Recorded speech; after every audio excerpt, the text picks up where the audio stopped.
నమస్కారం అండి. నా పేరు డాక్టర్ అశ్విన్ పండిత్. నేను రెనోవా సెంచురీ హాస్పిటల్ బంజారాహిల్స్‌లో సర్జికల్ ఆంకాలజిస్ట్‌గా పనిచేస్తున్నాను.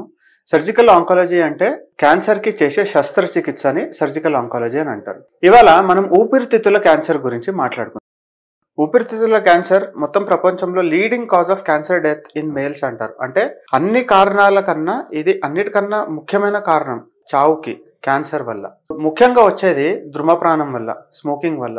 అయితే స్మోకింగ్‌లో 2 రకాలు ఉంటాయి. యాక్టివ్ స్మోకర్స్ ఉండొచ్చు, పాసివ్ స్మోకింగ్ అంటారు. యాక్టివ్ స్మోకింగ్ అంటే ఎవరైతే ధూమపానం చేస్తారో వాళ్ళని యాక్టివ్ స్మోకర్స్ అంటారు. ఆ చుట్టుపక్కన ఉన్న వాళ్ళందరినీ పాసివ్ స్మోకర్స్ అంటారు. సో మనం వచ్చే పొగ, ఆ పొగ నుంచి పక్కన వాళ్ళు కూడా ఎఫెక్ట్ అవ్వచ్చు. ఇప్పుడున్న పొల్యూషన్‌కి, స్మోకింగ్ ఇవన్నీ కారణాలు లంగ్ క్యాన్సర్ రావడానికి. అయితే ఈ లంగ్ క్యాన్సర్ వచ్చింది అనేది మనకి ఎలా తెలియడము?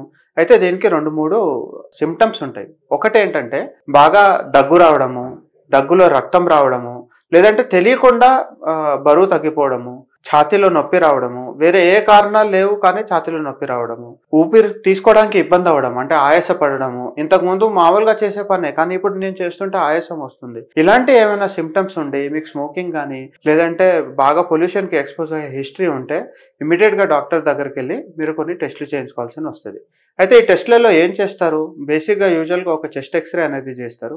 కానీ ఇప్పుడు టెక్నాలజీ ఎంత అడ్వాన్స్ అయిపోయిందంటే సిటీ స్కాన్ అనేది చాలా ఈజీగా అందుబాటులో ఉంది. సిటీ స్కాన్ చాలా స్పెసిఫిక్, చాలా సెన్సిటివ్, చాలా ఈజీగా లంగ్ క్యాన్సర్ని గుర్తుపట్టడంలో మనకు హెల్ప్ చేస్తుంది. సో సిటీ స్కాన్ చేసి దాంట్లో ఏమైనా లంగ్ క్యాన్సర్ లక్షణాలు ఉంటే మీకు ఒక బయాప్సీ అనేది టెస్ట్ కూడా సజెస్ట్ చేయొచ్చు. బయాప్సీ అంటే ఒక చిన్న సూది తీసుకొని అక్కడే మత్తిచ్చి సిటీ స్కాన్లో చూసుకుంటూ ఏదైనా గడ్డ ఉంటే ఆ గడ్డల నుంచి చిన్న ముక్క పరీక్ష చేస్తారు. అయితే దీంట్లో కొన్ని అపోహలు ఉన్నాయి. బయాప్సీ చేస్తే శరీరం అంతా జబ్బు పాకిపోతుందని, లోకల్ స్టేజ్లో ఉన్న జబ్బు 4th స్టేజ్లో అవుతుంది అని చాలా మందికి చాలా అపోహలు ఉంటాయి. అలాంటిది ఏం లేదండి. అన్ని జబ్బులు అలా పాకవు. ఒక బేసిక్ మినిమం బయాప్సీ అయితే కావాలి. అంటే లంగ్ క్యాన్సర్లు కూడా చాలా రకాలు ఉంటాయి. స్మాల్ సెల్ లంగ్ క్యాన్సర్ అని, non small cell lung cancer అని, స్క్వామస్ సెల్ క్యాన్సర్ అని, ఎడినోకార్సినోమాస్ అని, న్యూరోఎండోక్రైన్ ట్యూమర్స్ అని రకరకాల క్యాన్సర్లు ఉంటాయి. అయితే మీలో ఏ రకమైన క్యాన్సర్ ఉందో తెలియకుండా చికిత్స చేయడం అనేది పాసిబుల్ కాదు. కాబట్టి ఏదైనా లంగ్ క్యాన్సర్ అనే అనుమానం ఉన్న వాళ్ళకు, లంగ్లో ఏదైనా గడ్డ ఉన్నది అది చాలా అనుమానం ఉన్న వాళ్ళకు తప్పకుండా బయాప్సీ అనే టెస్ట్ మాత్రం చేయాలి. అది వేరే చోటుకి పాకదు. దాని గురించి భయపడాల్సిన అవసరం లేదు. అది కాకుండా ఇంకొన్ని additional test like PET scan కానీ లేదంటే ఈబస్ అని ఒక టెస్ట్ ఉంటుంది. అంటే మనం ఊపిరి తీసుకునే నాళంలో ఒక స్కాన్తో పాటు ఉన్న బ్రాంకోస్కోప్ని ఇన్సర్ట్ చేసి నోట్స్లో నుంచి చిన్న చిన్న ముక్క పరీక్షలు తీయడం. దాన్ని ఈబస్ గైడెడ్ ఎఫినసీ అంటారు. ఇట్లాంటి కొన్ని టెస్టులు అవసరం పడే అవకాశాలు ఉంటాయి. అయితే దీనికి ట్రీట్మెంట్ ఎట్లా? ట్రీట్మెంట్ 4 రకాలుగా ఉండొచ్చు. ఒకటి సర్జరీ చేయొచ్చు, కీమోథెరపీ చేయొచ్చు, లేదా కొన్ని స్పెషల్ మార్కర్స్ మీ బయాప్సీ స్పెసిమెన్ మీద కొన్ని స్పెషల్ మార్కర్స్ చేసి దానికి తగ్గట్టుగా టార్గెటెడ్ థెరపీ అనే ఒక ట్రీట్మెంట్ చేయొచ్చు, లేదా రేడియేషన్ అవసరం పడవచ్చు.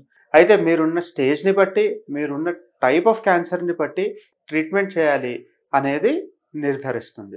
యూజువల్గా అడ్వాన్స్ స్టేజ్లో ఉన్న వాళ్ళకు లేదంటే అడ్వాన్స్ కన్నా కొంచెం తక్కువ స్టేజ్ ఉన్న వాళ్ళకు టార్గెటెడ్ థెరపీ సరిపోతుంది. అర్లీ స్టేజ్లో ఉన్న వాళ్ళకు సర్జరీ సరిపోతుంది. సో దగ్గులో రక్తము, ఆయాసము లేదంటే తెలియకుండా బరువు తగ్గిపోతున్నారు అంటే దాన్ని ఇగ్నోర్ చేయకండి, నెగ్లెక్ట్ చేయకండి. త్వరలోనే మీ దగ్గరలో ఉన్న డాక్టర్కి చూపించండి. మాకు వచ్చి చూపించుకోండి. మీకు అన్ని ఇన్వెస్టిగేషన్స్ చేసి ఆరోగ్యంగా ఉండండి, ఆనందంగా ఉండండి. Thank you.